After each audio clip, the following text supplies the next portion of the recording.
All right, guys, welcome back to Comics Only, the only podcast where comedians talk about comedy with other comedians. Yeah, right. I know it's a fun line. My guest today is comedian, writer, and podcaster Adam J. What's up, dude? Oh, what's up? Oh, you forgot sports better. Sports better, avid sports gambler, which may be the most important part of his identity right now. Right now, yeah. Yeah, hell yeah. You up today? No, I'm waiting on it's UFC day today. Fuck yeah. You gotta love fight night. Oh yeah, that's how I got into it was UFC. Yeah, dude. I have to admit, I'm like unbelievably excited to have you on right now because I feel like our comedy story's kind of the exact same. Really? Where we started in the Pacific Northwest and then escaped is, I feel like, the right word. Yeah. And I remember when I first got here, you're like, it's pretty sick here, dude. Yeah. Yeah. You can do whatever the fuck you want. It's pretty wild out here. I feel like I was one of the more like offensive comics in Oregon, and out here I'm not even kind of on the radar. No, there's a lot of edgelords out here. Yeah. Like, it actually validates me to a lot because I always felt like I was like, I'm not trying to be like super edgy. I just like talking about kind of crazy shit. But my point was never like I was never how to put it. I was never pushing a super conservative like thoughts at people. I was just like making fun of trans people. Like, but not. I wasn't like being like trans people are wrong. Yeah, it's annoying how many trans jokes I've written. I just have to like throw them out, dude. Like, I have too many already. I've reached my max. Yeah, I feel like I'm kind of turning into Jake Silberman because I'm talking about pedophiles every set. Fucking Jake, dude. He's a funny guy. He got away with that in Portland, though. You got to be a pretty strong comic to do that. Yeah, well, I've learned in comedy, people, it depends if you can get them something, how they'll treat you a lot of the time. Yeah. Like, oh my God, dude. It's the most annoying part, right? Yeah. But, I mean, I guess some of it's like when people will post anonymously in groups, in comedy groups, and like and talk shit. Like they sure will. They'll do it, but I'm like, you're doing it anonymously, so you'd be like, well, just in case you book me in the future. You know what's awesome is you're talking shit about multiple scenes right now. Oh, but that shit with Portland and the shit with Phoenix. When it's no different. Like my girlfriend, she used to be a DJ. Yeah. And I show her shit from like the comedy stuff. She's like, oh, it's the same in the DJ scene. Oh, I'm too. Sure. So that seems like the same. Yeah. Scene though. I'm sure it happens in the stripper community too. Right. Like, aren't we just like basically male strippers? I don't know about that, but I don't know. We go out at night, we get on stage, we try to entertain people. Yeah. We don't make very much money. I guess that's maybe the main difference. Yeah. I don't know. That's kind of depressing to think about that. We do basically what strippers do, except not make as much money. Yeah. I don't have to show my dick, but I have to like bare my soul. It's not that much better.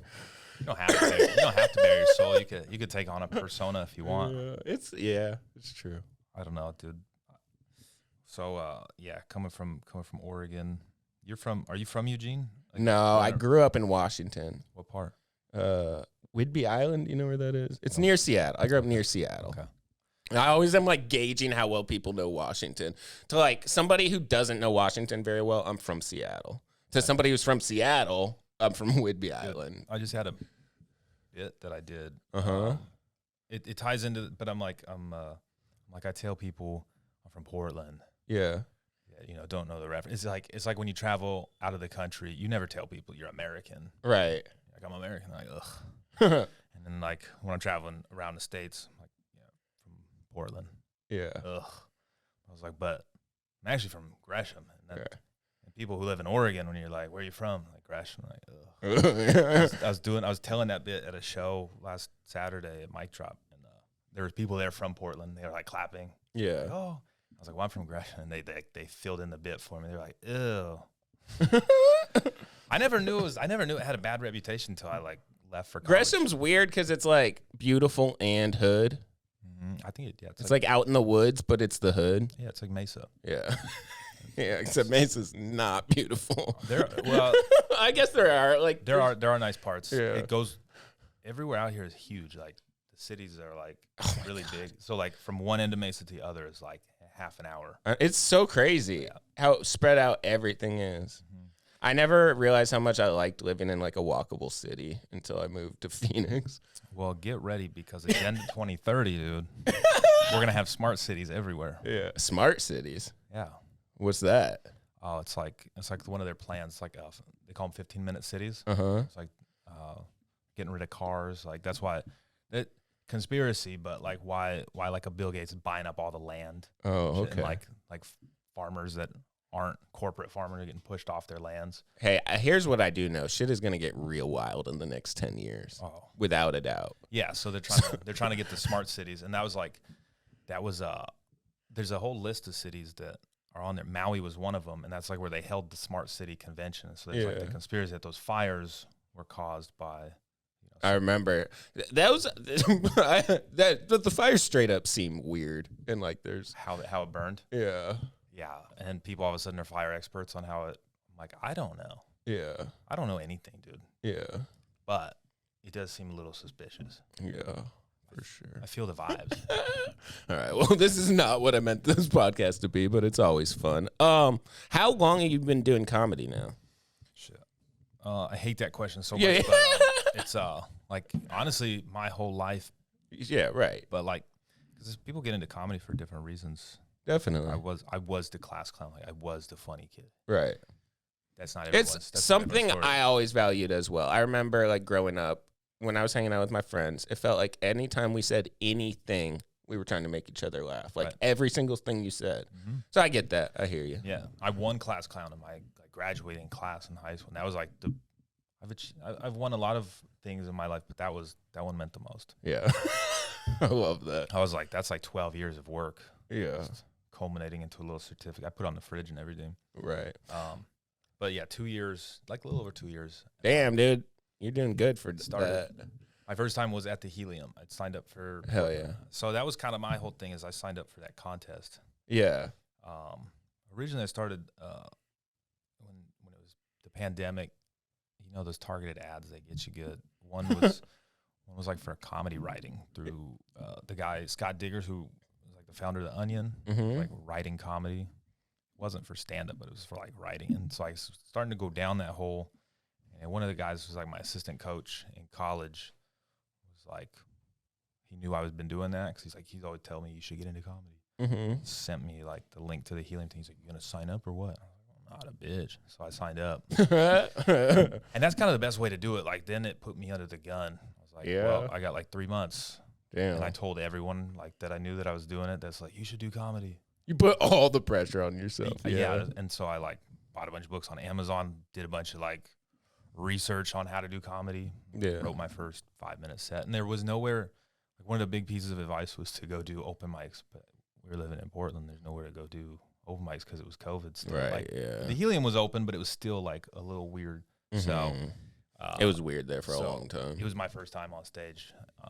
It's so cringy for me to watch. But it like, I'm glad that I did it that way because it was in a club, and that's where I like to perform. No, it's good to have like a real fun, good experience your first time. Right. Well, yeah. Not just like bomb in an empty bar. Right. Which is, I mean, good for you too, but in a different way. And your first time should be fun. Well, you should get a taste of what it's like to have fun. Right. And that's what got me in. It's like, okay, I'm willing to go do these shitty bars and stuff to get better. Yeah. But also, it helped me a lot just learning as much as I could about it from as many perspectives as I could. Like I hired a coach when I first got started. Yeah, dude, shit's clearly going really well. Like people only like I've only heard good things about you as a comic. Like as a comic.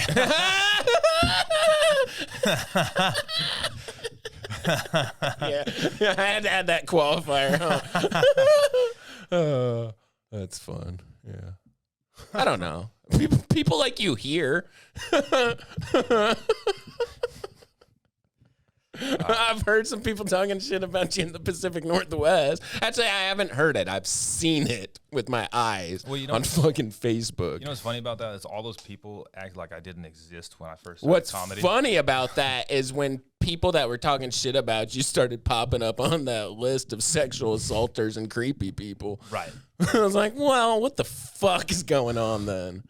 Dude, yeah, like I take shots on this podcast. I'm not gonna name names, but that shit was crazy. Yeah, Those jokes you told are inappropriate. Now let me make these women uncomfortable. Right, that's my whole thing. Like, Dude, Portland's in a weird place right now, dude. well, I don't know if it's the weather. Well, it is. None of them have seen the sun in 6 months. Yeah, and the comedians, they only come out at night. Yeah, right. Yeah. So their mental healths are all in the fucking gutter. But I've heard that from a friend that people were saying the scene's really toxic right now, like insiders. Well, I think every scene has its own toxicity. People will say that about Phoenix right now. That's if you're worried about. I don't know. People have different goals with comedy. I don't know if people have goals with what they want to do with comedy. Like goals are a big topic on this podcast. Well, yeah, because like you have to set some sort of goal. I have to remind myself of that at times. But always. Are you trying to be the best comedian in one city and stay in that city and produce, or are you trying to go on the road? Because you get treated like royalty when you go on the road as a comedian. Yeah, by other people. They're like, oh, especially small towns. This random guy we've never heard of from a new city is here that's been doing comedy for a little bit. Yeah, you're bumped off the lineup tonight. They put you on. Yeah, I've been bumped off lineups like Stir Crazy and shit because Adam Dominguez is here tonight. Yeah. Oh well. I was going to do my 5 minutes, but okay. Just added some new stuff to work on. Yeah. It's great. Yeah. But vice versa, you go to another city, people treat you nicer, so you're a commodity when you're in your whatever scene. And in Portland's tough because that was my big reason for leaving. Ultimately, that's where all my family and friends are. Yeah. But ultimately for there's just one comedy club. Yeah. Nowhere else. Such a big difference to get to a scene where there's multiple clubs. There's so many here. It's crazy to think about because I don't ever even work the big three. Like, I haven't even done a fucking New Faces yet. I'm trying to get in there. Yeah, New Faces is tough, I think. Yeah. I think personally I hit a point where I was like, my trajectory was faster than probably most comedians, right? Mm-hmm. So I was like, I'm already getting paid to do shows and do stuff. I'm not going to get my list of 10 people.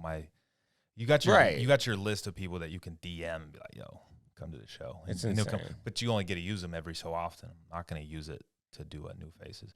You know what I feel bad about is when I invite people to shows, I won't do it anymore if it's not a good lineup. Mm-hmm. Or I'm like, this isn't worth $20. And New Faces.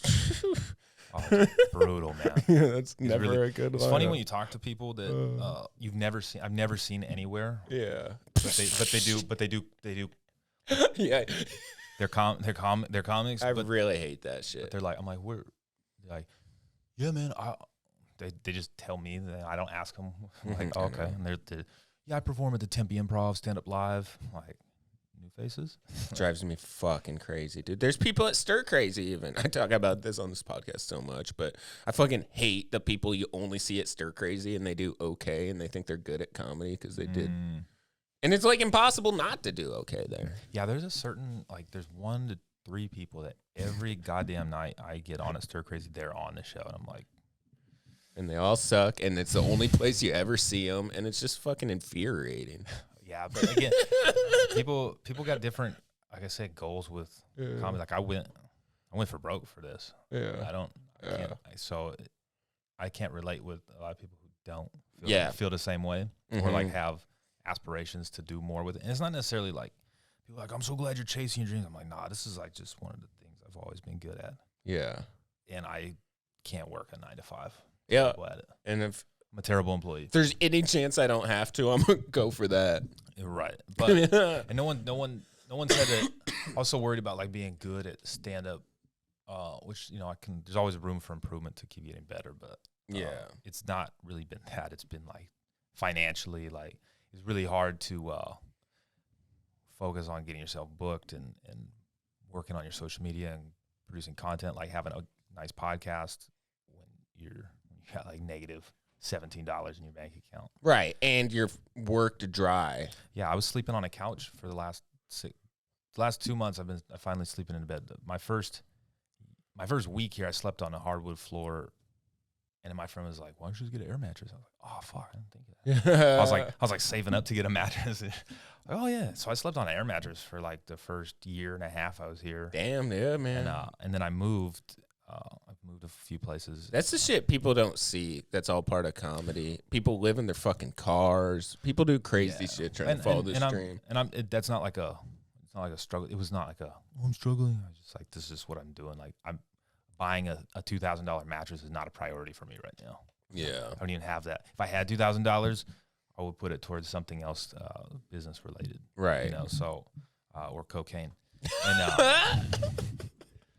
not anymore. Yeah. You like, just like 80% of the Phoenix comedy scene just quit cocaine. Oh, dude. You know it was big out here that I'd never even heard of anyone having when I was living in Portland was ketamine. Ketamine, really? Yeah, I didn't know it was big here. Oh, huge, dude. Interesting. Oh, they love Actually, I was at a mic the other night, and this comic showed up, and he's like, driving on ketamine is crazy. He's like, you feel like you're invisible, but you're not. It's kind of accurate, dude. It's like someone's explained it as like an indica cocaine, or like indica cocaine. I was doing an open mic, and someone like pulled out a bag, and they're like, come on, let's do a bump. I was like, it's ketamine. I'm like, you joking, right? No. You do it first. And then I was like, didn't feel anything. And they called my name up to do the thing. And like, as I'm running up there, I was like, whoa. Yeah. Like, hit me. It's like kind of like a mushroom high, kind of like not. I don't know. Sounds cool. Yeah. A lot of people love it. I like GHB too. I don't know if you've tried that. So did some of the Portland comics. I bet. They don't do it themselves, but they always have it. They really like it. Yeah. It really is a fun drug in a weird way, but don't do it. I mean, you know. Oh yeah, so at your own risk. you have a fun history of that, right? Yeah, I used to do a lot of meth. I used to shoot meth. Really? Mm-hmm. Yeah. How'd you get started in that? I was seeing this girl that I shouldn't have been involved with. This woman I shouldn't have been involved with. Isn't that always the case? Yeah, oftentimes when I make bad decisions, it's because I'm with a woman I shouldn't be with. Yeah, you spend all this time being single. Yeah. Developing character and then just throw it all away. Yeah. It's nice having something to do like comedy where you're like, I can just do this. Like, I'm okay. Yeah. Like, it kind of fills a weird hole in a weird way. Yeah. Like that same like need for attention you get for right that a relationship fills. Oh, really? Comedy kind of fills in a weird way. Interesting. Yeah, I never thought of it like that. See, yeah, everyone has different reasons or right. I truly got into it because I was like, I think I'm really good at this. That's awesome. Or I know I'm good at being funny. And you valued it. It's like you said, you've been doing this your whole life. Mm-hmm. You've been trying to think of things that are funny. So it's like when you, at some point as you grow, like I remember I used to make hash oil, like dabs. Like Ricky? Yeah. Part Boys? Yeah, pretty much. Yeah. Not like too far removed from that exact scenario, to be honest. It was pretty rough. Hash driveway? Yeah.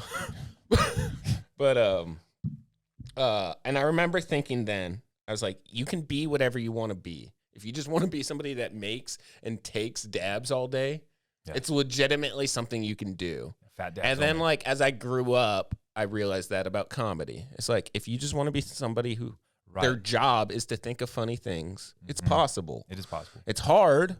It's hard, yeah. And there's weird different routes. Like, people end up, like, writing on TV shows. Like, I know somebody from this comedy fest I go to in Eureka that writes on the Eric Andre show, and that's how he's found his like living in comedy. Yeah, but he still does stand up a lot. But like that's his money. I'm pretty sure Schultz was a writer. Yeah, before he got big on stand up. One of the writers for the Rick and Morty show, Nick Rutherford. He's fucking unbelievable. He's so funny. Yeah, dude. Yeah, that was kind of like that book that I had was writing stuff. You know, and I've always enjoyed writing for backtrack. It had like 7 different formats you could do for comedy. Mm-hmm. One of them is stand up. Right. But then there's, sketches, there's movies, there's sitcoms. Yeah. There's all different types of things you can do. Sure. And this was like a book and a online course for literally writing was it The Onion or yeah. What's the conservative one? The Babylon Bee. I haven't heard of that. Is Oh, it funny? Yeah, I should check it out. Conservative humor is better than liberal humor. A lot of the time. I'll tell you this, conservative crowds are better than liberal crowds for damn sure. Well, Fuck. it's just they're easy to make fun of on both sides, but one is more likely to be like, okay, Yeah. they can take the joke. You Yeah. know? Yeah. Like it's weird though. Like I've done clean shows where it's like a church show, and I was crushing. I was mad how much I was crushing. I'm like, these are not my best jokes, but you know they're worthy. I was like, here's my closer, and it was like a bit on making fun of the Marines. Did not do well. Yeah. They don't like that. But the two Marines were laughing. Like the two old guys in there. Sure. Like, where are the Marines at? You guys laugh. You guys laugh. That's Funny, always right? how it goes. Right. It's like I found like they're liberal. Yeah. Oh, you can definitely upset conservatives just in general. Like, I don't know, Neil Brennan did a joke about it. He's like, I feel like it when a conservative walks up to a group of conservatives and goes, "Hey, I'm conservative." They're like, "Hey, come on in." And when I walk up to a group of liberals, I'm like, "Hey, I'm liberal." They're like, "We'll see." Yeah. It's just there's just a lot more judgment. I don't know why. It's like it's weird. I identify as liberal, but Yeah. Well, they don't believe. they don't like me. They don't believe in God, so they do the judging themselves. God is heathens. There's a strong correlation between atheism and liberalism. Yeah, and immoralism. Like, yeah, like let me justify my actions by criticizing everyone else. Yeah, and polygamy. That's a big one. Yeah, I'm just naming all the things I think of. Yeah, how's that? What's the success rate on polygamy? Nah, it can't be good, dude. It's not. Yeah, I think it is. such an insane concept. No, well, But hey, I'm not here to judge anybody. but like you know, Phoenix is an interesting place because it's almost libertarian. It's not conservative, like strictly conservative. No. It's libertarian. And there's a lot of there's a lot of cuckery out here. Dude. It's a lot of like, we like guns and weed, and I don't really care if you get an abortion, but don't you dare touch my guns or weed. Oh yeah, dude. And yeah, dating's weird. Dating in general, when you get older, it just gets tougher. Yeah, I went to see Ari Shafir, and he did a joke about it. He was like, I was kind of scared to come here because I was like, isn't it like super conservative? And my friend was like, nah, they're just like you. They just like guns. He's like, what? They don't hate gay people? They're like, no, they don't mind gay people. They love gay people with guns. Yeah. And you know, there's an element of gayness to being a threesome. Oh yeah, I guess so. Wait, even with two women? I mean, two men? They're being gay. Yeah, well, sure, yeah. There's always an element of gay in there, but yeah, there's a lot of sit in the chair, please fuck my wife type of energy out here too. Yeah, sure. And it can only be a black guy. Yeah. I can't. At what age do you hit that? Where that's like a fun thing to do? That scares. I don't know. That scares me. Like, do you think it's coming? You're like, oh man, I'm just gonna turn like 35, and all of a sudden I'm gonna want a black guy to fuck my wife. Yeah, like, because you know how many times I used to make fun of people when I was younger for like certain things they would do, and then like now I'm just like, that's a regular part of my life. Like, at what point did these people make fun of them? And they're like, I get it, Adam. I've done things I never thought I would do too. I swear to God, I never thought I would inject drugs. And the first time I did that, I was like, well, we crossed the line. I like said I never would. Yeah, that is pretty crazy. It's incredible. Yeah. I remember I was like with my friend and his girlfriend, and I was just like, I was smoking. I was just going off on a tangent. I was like, at what point do you get to like you know what? I was like, those drugs must be pretty good if you're like, fuck it, and I'll put it in my arm. And like, I'm like, you know what I mean? And then like, she just like starts crying. My ex died of a heroin overdose. I was sitting over here yucking it up. You're just like, I wonder what that's like. She's like, it's not cool. What I wasn't wondering what else. I was like, must be pretty good though. Yeah, it's pretty sick. To be like, you know what? I'm gonna throw it all away. Yeah, it's pretty fucking fun, dude. Yeah, I believe it. I mean, there has to be a reason. Yeah. You know, you meet a lot of homeless people too, and they're not. They're crazy, but they're also not crazy. Oh no, a lot of them just like their lives were shitty anyways, and it's like so you could go work like basically in a coal mine or something like that, or you could just be homeless on the street doing meth. Homeless on the street doing meth's a lot more fun. Yeah, and like, jail like is not compared to some people's lives. Jail's not that bad. Well, that's the thing. I'm more of a meth guy. I'm on that side, 'cause I don't need anything to make me more tired. I've always been sleepy, dude. Yeah. I had my meth dealer told me one time, he was like, don't ever. He used to give me free meth to get me hooked on it. Of course. He told me one time, he's like, don't ever start doing heroin. Yeah. He's like, you'll just fall. Like, this is a guy who sold heroin. Could have easily like been like, here, try heroin, and got me hooked on that too. But he only got me hooked on meth. He's like, you're gonna just wake up with all your shit gone. It sucks. He hated heroin. Well, yeah, like, and heroin, like 4 out of 5 of heroin users start with prescription drugs.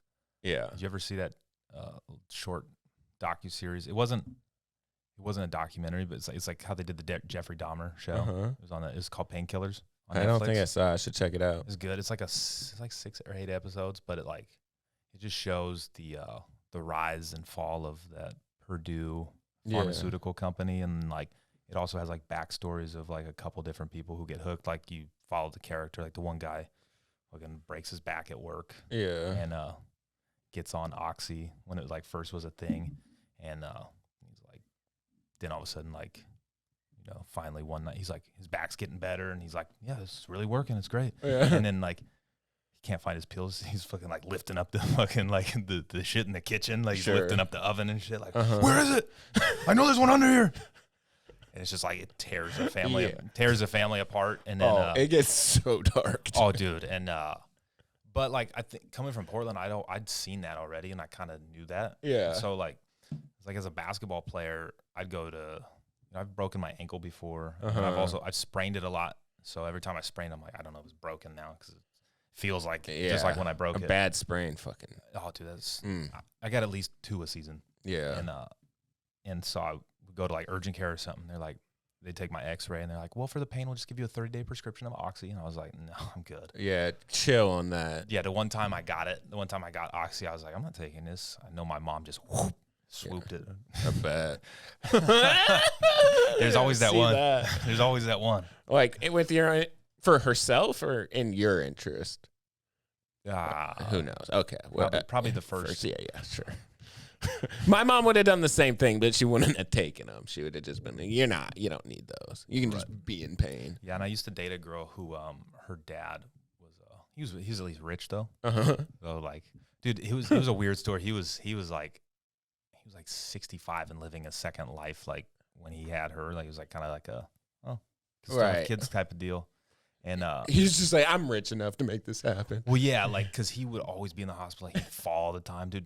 Because when we were dating, he was like in his 80s. Damn. He's like, yo, he was a Division I basketball player. He played against Bill Russell. That's how old it is, bro. That's so weird to think that like basically the entire history of basketball is still like, alive or whatever. Like I don't know how to put it, but like that it's just like the people that were like the stars at the beginning of the basketball Bob Cousy are just now like dying, really. Yeah. So yeah, but needless to say, he had a vicious Vicodin addiction. Sure, but he got it's pretty impressive to keep that going in the 80s. I think I think it's really only a problem if you can't once you stop being able to afford it, or they cut your. It's when they cut your prescription off. Yeah, actually, I have heard that opiates, you can just go decades using it without like real health complications. Yeah. It's the. Though you won't poop a lot. I don't know if you know that. It's when it gets taken away. You're like, well, wait, what? And then you do poop a lot, and you're like, why can't I get out of bed, dude? Yeah. Yeah. So that was one I never was like, I'm good on that. But yeah, I love Adderall. We're just talking about drugs now. What was the first club you worked in the Valley? Worked as in performed at? Sure, just performed at. Performed at? Yeah. Stir Crazy. Yeah, hell yeah. Oh, actually, that's a lie. Not a lie, but JP's. JP's. Yeah, Close to you, huh? My first. Well, no. Did the mic go out? No, I don't think so. Can you? It's like the sound's all messed up. Huh. What kind of? Oh, is it? How is it messed up? Let me hear. Is it still working? It sounds fine to me. Okay. So, but does my Is it cool if I take the headphones off? Sure. Yeah. Don't even worry about It's it. like the sound went out of the headphones. Huh. Which just cut that out. Yeah. Or not. I won't. But it's fine. No, but it was JP's. I was Are you kind of in over there? Does he like you? yeah, it's neutral. Nice. Yeah, it's neutral. Uh, Which is better than a lot of people's relationships with the man. well, I get why they are too, because I think the biggest issue is comics are broke, and so like if you want to go to his mic, you got to pay $5. So Right. that's more of a LA, New York thing than it is a Phoenix thing. Now, you'd be, like I said, you could go to New York or LA and you'd be getting charged every mic you go to for some stage time. So And they'd be worse mics. yeah, So. and it's a small business, so I get why he does it. Or like when I've had like a show there, I brought people, like they had to do a 2-drink minimum and ticket. It's really it's like really expensive, you know. And then he charges the comics too. Yeah. And so I think that's probably the biggest beef. It always comes back to money. Right. And how to put it? I would pay $5 to perform at Stir Crazy every week. Yes. Yeah. But sure. that's not the same environment at the open mic Correct. at JP's. Yeah. Yeah. That was my first open mic, and it was my first booking. I never got booked on anything once in Portland. Like I said, everyone there treated me like I didn't exist. Yeah. But I'm also introverted. It wasn't like I wasn't drinking when I started comedy. I was just in a point in time where I wasn't drinking. It's a huge part of comedy for a lot of people. Yeah. But yeah, no. I don't talk to. Yeah, I don't drink either. I'm really introverted. Like a lot of people think I'm like an asshole or something, which I can be, but not usually. But it's because I just don't. Yeah. I don't approach people who are like, "Hey," I'm not. It's hard, dude. That's just not my. I've never been that way. Yeah. I'm very introverted. So, yeah, I didn't know anyone in the Portland scene. So when I came to here, I did my first set of JPs, and he like came up to me and was like, "Get your information. We're gonna book you." I was like, "This is why I moved here." Yeah. Yeah, and I have. It was cool, but you know, it is what it is. It's a good place for people to start. There's also JP's has their own JP's only comics. That operate out of there. Every club has them, I think. Every club. People are like, I just perform here, and I perform here once a month, and some clubs used to be like, I think, you know, more the LA style where, you know, Comedy Store and Laugh Factory, like, you don't get to work at both, or there was a point in time where it was like you're either one or the other. I think that I don't think it's quite like that, but it used to be more like that. Yeah. But it's kind of like that where I think some of them don't want their main person, because some people are like, how are you featuring every other weekend at this place? Right. But they're not anywhere else. You can't see them. They're never performing anywhere else. It's weird.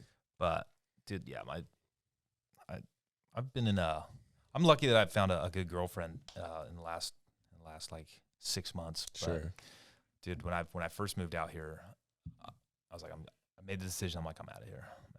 I told my dad, I was like, if they bring those fucking masks back, I'm done. Yeah. I'm out of here, bro. It's not wearing the mask. It's the principle behind it, and the people like really enforcing it. Yeah. You know, because COVID really brought out a lot of people that were bullies that have no place being a bully. Yeah, sure. Bro, I could kick your ass. Yeah. Settle down. Yeah. Yeah. But I was like, I'm out of here. I'm done. And I knew I wanted to move anyways for comedy, and that was like the last straw for me. Yeah. And so I had a buddy that I played basketball with in college that lives out here, and he was like, we were. Does it sound good? Sound okay? You sound great. We were. Had it planned for like months. He was like, yeah, man, we'll get a spot together starting the new year. Blah blah. You can stay with me. And I was like, I'll pay half your rent, you know, while I'm staying there. A day before I'm about to, I got everything packed. About to leave. He calls me. He's like, look, bro. Yeah, my coworkers just got a house and they offered me a spot in there, and the rent's really good. And I can't turn it down. I'm like, I don't blame you. Yeah. Fine. He's like, but you can stay with me for like the first few months until I have to move out my apartment, and I won't charge you anything, so you can save your money.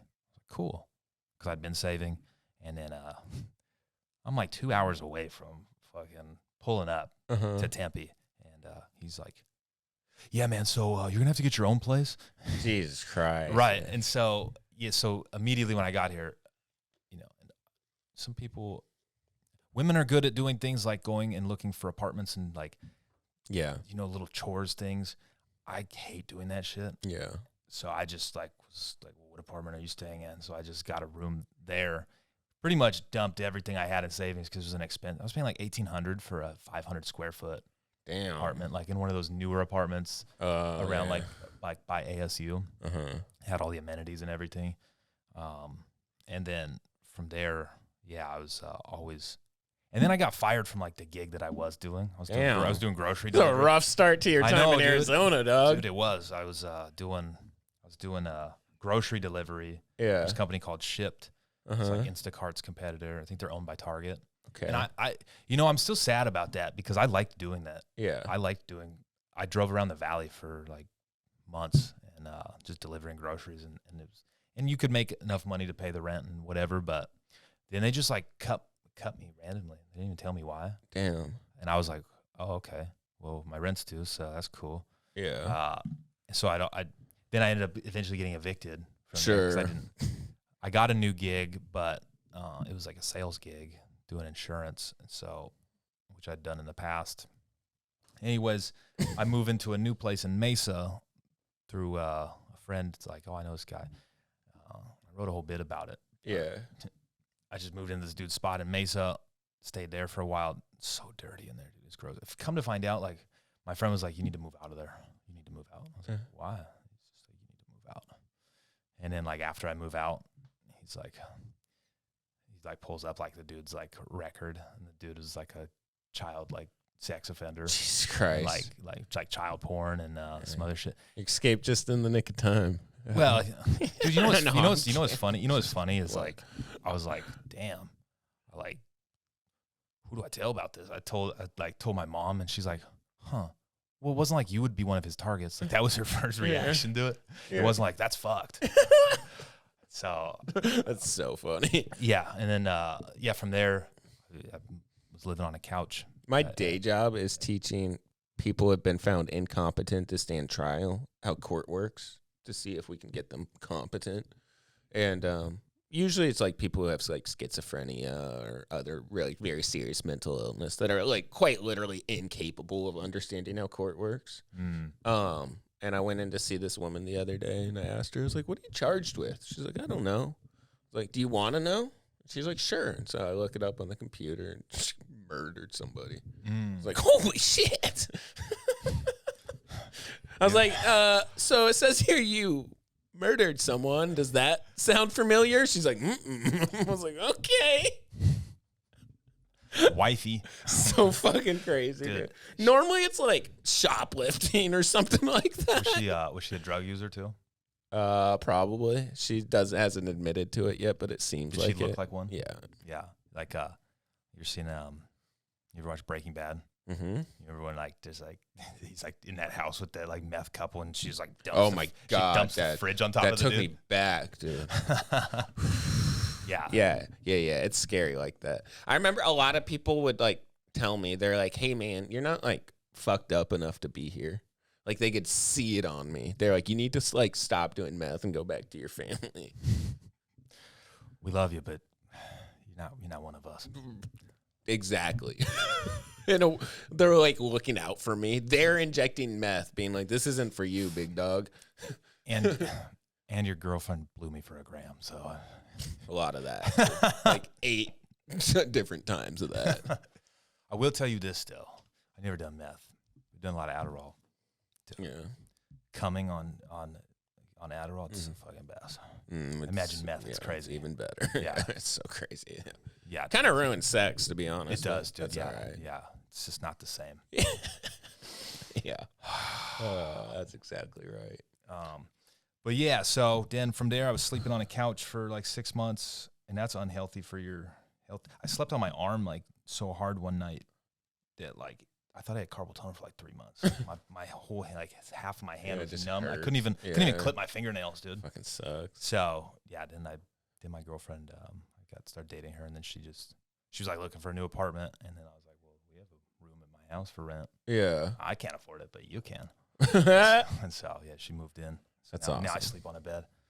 It's been good. Beds are sick. Beds are sick. That's what I've been saying. Like, there's the comedy, but and some of the funny circumstances that have happened to me have like helped fuel the comedy at times. But also, yeah, of course, on the business side, it's hard to focus on like the Maslow's pyramid when you're just like looking for, when sometimes you got to go hit a lick on the grocery store because you don't got any money. Which, as a white man, very easy to do. Yeah. Oh yeah, dude. You make sure you dress up nice. When I saw it, Ari Shafiri did a joke about it. He's like, guys, if you're not shoplifting, you should be. Like, I don't know if you white people have realized this, but they're not really looking at us. No, dude, it was funny though. I was I was at Safeway, and it's just like gambling. Like the way I sports bet is it's not out of a greed. It's like it's a strategy. Yeah. So like when I would steal stuff, it would be like I'm gonna grab food for the day, and I usually would grab something from the deli. It's like they're gonna throw this out anyways. Right. Oh, that's very smart. I did not do that. I got bad with shoplifting, dude. I didn't feel bad about what I was doing. Like, this is fun. I'm glad we get to talk about this. My big thing after I quit doing meth was shoplifting because I was so bored. Yeah. That going to do shoplifting and getting that adrenaline rush. That's wild. It's the only thing that really got me out of bed ever was like, I was like, oh, I can go shoplift. Start a whole thing. Dude, for like 3 weeks, I was living in Seattle after I quit meth, and I was shoplifting like it was a 9 to 5 job. I would go out 9 to 5 a.m. Yeah. or p.m. And shoplifting in a liberal city, way easier. Yeah. Way easier. Yeah. You're like, you want to pay for all this? Or? But you just walk away. Yeah. I got caught one time at Safeway. That's because I got greedy, man. I had these like 2 DoorDash bags, and it looked like made it look like I was a DoorDash shopper, and just loaded up. And then I think what got me is I put a tub of protein powder in there. Damn, that's like $50. It must have had like because I put in a bunch of like fresh food, yeah, like salmon on a wood plank, just like all this nice like $500 worth of nice food. Yeah. And I grabbed. I was like, well, protein powder too, and threw a thing of muscle milk in there. Yeah. I was pushing the cart out, dude. It had the cart just locked. It like so locked before I could even walk out. And I was like, huh. And then like 3 people swarmed me. They're like, it's locked because blah. And I was like, it's like, you trying to steal it? I was like, oh no, I'm a grocery delivery driver. He's like, do you have your receipt? I'm like, yeah, it's in my car. What? And just like walked out. Yeah. And, just like, can you touch me? No? Okay, I'm leaving now. Right. Yeah, so one time I got caught at Safeway, and this little dude like grabbed the basket I was holding as I was walking out, and he's like, hey man, you didn't pay for that. And then he got all hyped, and he looked at me. He's like, don't come back in my store. Dude. And I looked him in the eyes, and I go, I'm coming back tonight. I got so mad. I was like, I'm coming back, like, right now. I went home, put on a wig, changed my outfit, You put on a shaved wig? my face. I had wigs. I had, like, 10 different wigs that I would wear when I'd go shoplifting. And just went straight, I put on eyeglasses, just went straight back and fucking robbed the same store. I was so mad he said that. I wasn't even going to go back until he said that, until he was like, don't come back in my store. It's like, you little bitch. Dude, it was that was really funny. Was this at a Safeway? Yeah, at that one in Seattle. I don't know. There's a lot of Safeways, but some are nicer than others. That was my first job with Safeway. Yeah. Really? Nice. Yeah. Shout out. Dude. Yeah, that's where I learned. I was like, I can outwork. Yeah. I know so many comics that feel the same way. I worked there. I worked at the store. I worked at the gas station. Yeah. Oregon used to be a fuel attendant. You don't pump your own gas. I think they do now, but back when I started. I don't think that's completely over, though. It's like, I don't know. But I did that, and I worked at the warehouse after, and that was where I really learned. Yeah. Like working at the warehouse was like, it's where you're like God's plan type of deal. Cause like I was like about to graduate college. I only went to college to play basketball. I didn't really give a shit about college. Mm-hmm. And then I was like realizing I was like, fuck, working at this warehouse, dude. We would like get a picnic if you made it 30 days without an accident in the warehouse. Jesus The Christ. standards that they would put you on to work, and like they'd show you the safety videos. I was like, there's no way you can work at the pace you're asking us to. Right. Picking up these 50-pound boxes safely. Yeah. So I'd be driving around the warehouse, the produce warehouse, stacking pallets, building like pallets for the stores. Right. And you know, it was wet and it was dangerous, and people were driving. Like one dude got his toe run over by the 10,000-pound forklift. Jesus Christ, dude. And he went home because he's yeah, because I didn't even know dudes were drinking and shit on break, and like and so he just went home and like to avoid the drug test and like lost his toe. Damn. But like one night I was like smoking weed and it like hit me. I was like, nobody gives a fuck about me other than me. Like, right. Nobody's gonna care about me. And it's like if I lost my toe or something, you're just happened, waiting for your accident to happen that you have to leave because you don't want to take the drug test. No, I wasn't doing. I didn't do that shit. Oh, dude, it was a dangerous job. I would not do that. Yeah, okay. Not sober. Yeah, but yeah, it was just like I had a couple close calls still. Yeah. And I was like, dude, for what? For $17 an hour? Right. And then like if I miss it, they're like, oh, we'll just find someone new. Yeah, fuck off. Yeah, and it's like the world kind of works like that. And then playing sports too.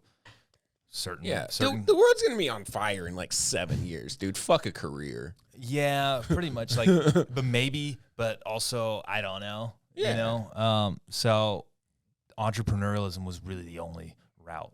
Yeah, I mean, I'm gonna have to kill myself when there's a draft in like 3 years, anyway. So no, you're too old. You're gonna be all right. Yeah, I hope so. I hope you're right. You're gonna be just fine, dude. Yeah. What are you were talking about goals earlier. What are your goals for the next like year or 2 or 5 or however long you have planned out? Like they're always good questions because I don't have like the answers, and like it's Do you know about SMART goals? Yes. Okay. Of course. But if I hear SMART goals, You're the first person. I bring it up almost every episode of this podcast. You're the first person that's known. Specific measure. Actually, Brian Koatsu from Stir Crazy. I would expect Brian to know. I think he used to teach a business class, so of course he would need to know. Specific, measurable, attainable, relevant, time. Yeah. Yeah, and I've done sales. I did sports. Like, there's always SMART goals. It's good you know that. Dude, not enough comics know that because that's how you actually make progress. Well, that's how you track it. Mm-hmm. You know, like with my sports betting, I have an app that I use that tracks all the bets so that I can see what my ROI is.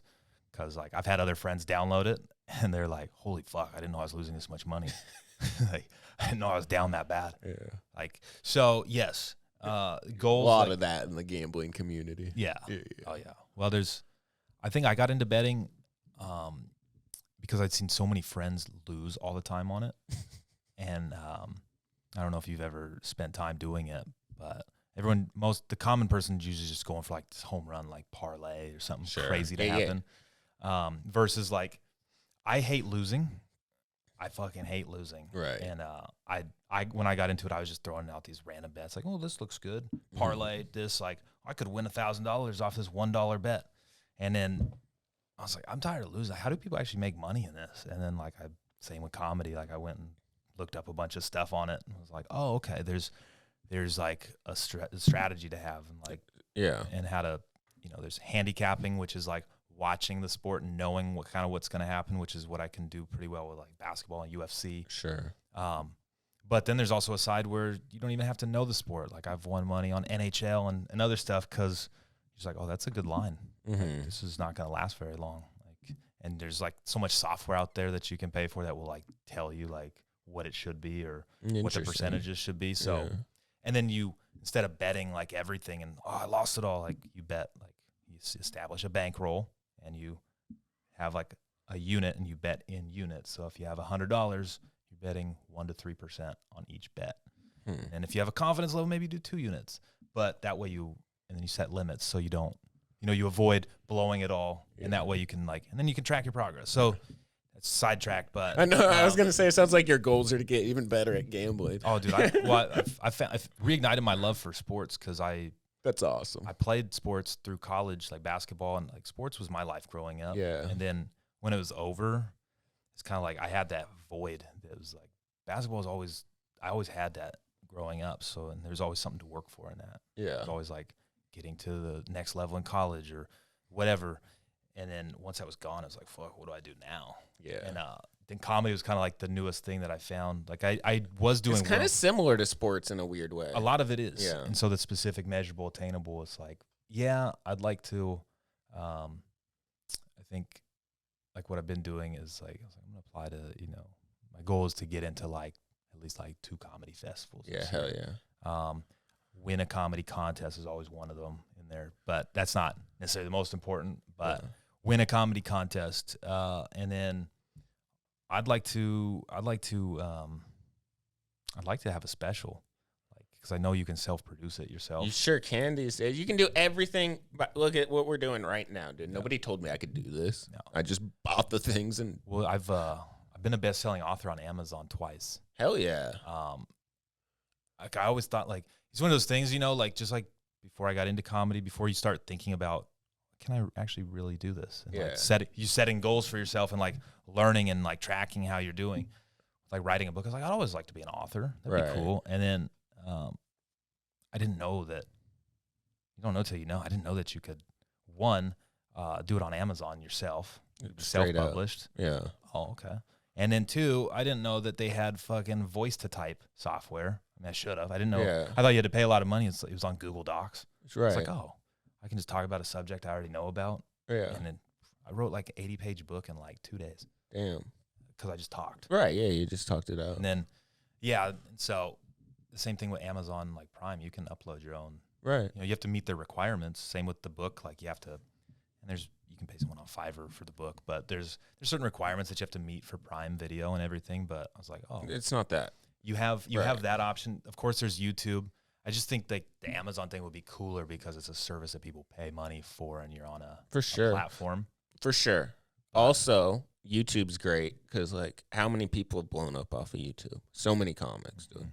Like I just name Shane Gillis, Ari Shaffir, or not Ari, sorry, Mark Norman.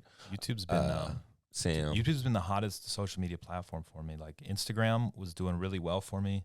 I had a couple videos that have gotten over 1 million or close to 1 million views, and then in the last like 6 months or so, even when I repost the stuff that went viral the first time, it's like getting like 2,000 views, and it's like followers dropping off. I've been posting more than I've ever posted, and it was just like not getting any traction. But YouTube Shorts, I think I've gotten like over 200 subscribers in the last 2 months from posting. I hired a coach to like help me with that stuff. He'd be emailing me. He's like, what can I do to get you to start posting more again? Like, I appreciate that, man. I appreciate that accountability. But yeah, YouTube Shorts has been it's so hard convincing yourself to put stuff out there like that. It's not that for me. It's the work. Like sure. I like to binge whenever I do stuff. So I'll like cut like 30 clips, like stand up podcasts, other clips, and then like put them in a file and then just slowly upload them throughout like the weeks. But yeah, it's like finding new content. So podcasts are good for that. I like to have alternative stuff. I'd like to do more sketches. I like to have a couple people to work with that would like, it's exhausting not having a lot of money, doing comedy, and then doing all this other work that on top of it. I've done so much. And just as an entrepreneur in general, that word is glamorized, but like, dude, it's a lot of unpaid labor that you're just like, hopefully this will pay off. But there's really there's no, like when people are like, this is how you budget your money. It's like, yeah, have you ever tried to run your own business or things like that? Right. Like when you don't know when money's coming in. Yeah. So it's really hard. And a lot of people don't relate. You can't relate to a lot of people. They don't relate to you. And it's not just that, but doing the entrepreneur thing is like, it's a mindset. It's a lifestyle where it's like, I'm not going to let you tell me what to do.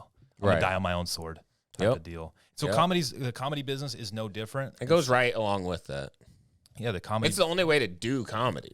Pretty much. Like there's no unless you get lucky and you look into a writer job or something, but nobody's gonna like give you anything. No, and there's ways to make it like through producing shows or doing that. I never really had any interest in producing a show. At least right now. Because when I'm interested in something, I go all in on it. Right. You're gonna get my best effort, but I'm not gonna half-ass it. Mm-hmm. And like producing a show just doesn't sound like what I really want to focus on. Yeah.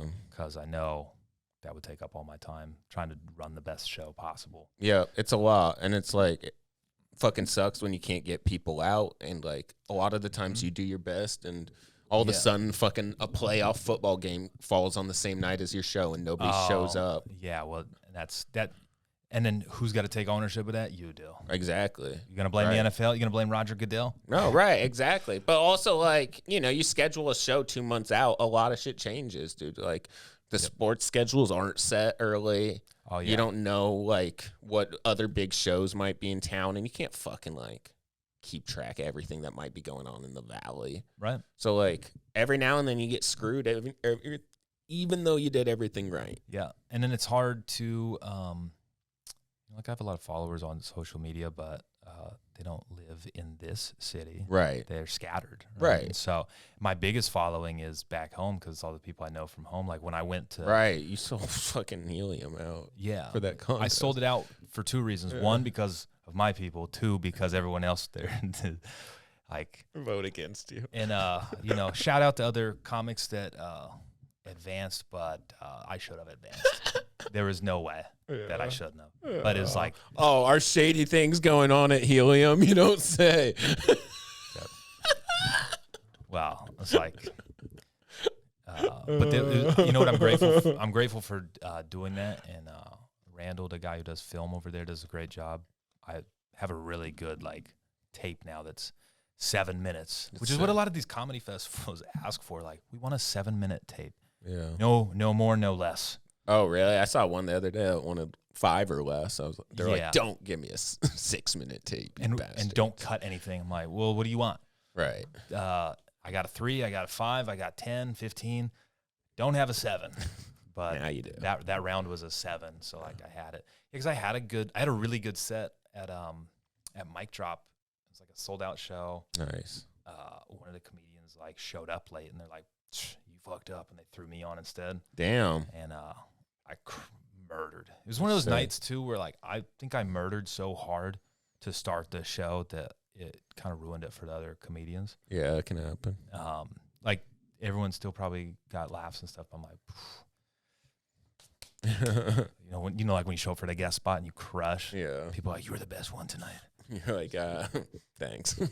I was only doing 7 minutes, right? But it was like it was a really good set, and like I was like perfect. And my buddy was there filming for me, but the tape was fucking horrible, dude. I submitted it, and I'm like, that's why. I mean, maybe other reasons, but I was like, that's probably the main reason why it's probably not getting as much good feedback from like festivals that I've submitted to, because you can hear the fucking receipts, ching ching ching ching ching ching. You can hear them like making stuff in the back, and so like it's the audio's not great. Yeah, it sucks. So, but it was a great set. Yeah, so, I mean, also festivals are just tough, dude. Well, I think festivals, what I'm seeing, one element to them is they're looking for like a variety of comedians. Yeah. So like, how would you describe my style?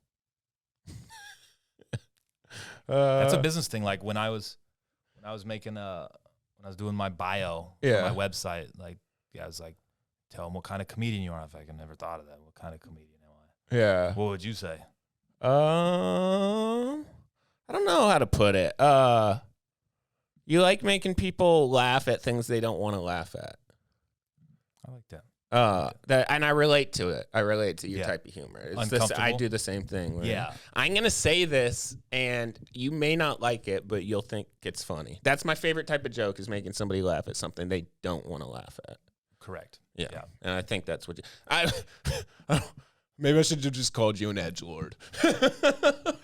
Yeah, so. But it's it's like a slur now, but. Yeah. I've been called like, dark. Yeah. Super dark. I'm like, that was dark? You thought that was dark? Like, I could go way darker. That wasn't that bad. Word. But it was like, maybe, this festival is looking for one dark comedian. And they're like, we found one. Yeah, right. Or like, we got like 20 dark comedians. You should apply to Skankfest. I did. Okay, good. So we'll see. Hell yeah. Hopefully, fingers crossed. Plug your socials, dude. We did it. We're at the end. Oh, we're at the end. Already. Yeah, don't plug shows because I have no idea when this is coming out. Oh, dude. Okay. Well, I have some idea. It's coming out soon. But do you have anyone helping you with production? No, but I've gotten it down to the point where I can pretty much sync the audio, get the video cut to the point I like it, and release it. Yeah. Yeah. Cool, dude. Yeah, those are other skills you didn't know you had to learn. Yeah, I know it sucks. But yeah, socials, Adam J Jay comedy. It's on all of them. It's Instagram, and it'll be in the TikTok. Description of this video on all the YouTube. Subscribe to my right. YouTube channel. That's where we're really seeing some positive growth. But Instagram's falling off a little bit, so pump those numbers up too. Tell your friends to follow him on Instagram. Did you see that you watch South Park? A little bit. Have you seen the clip they had where they're making fun of Jake Paul? Oh my god! You should send it to me. I'll pull it up after we turn this off. It's so funny. All right, thanks for being here, dude.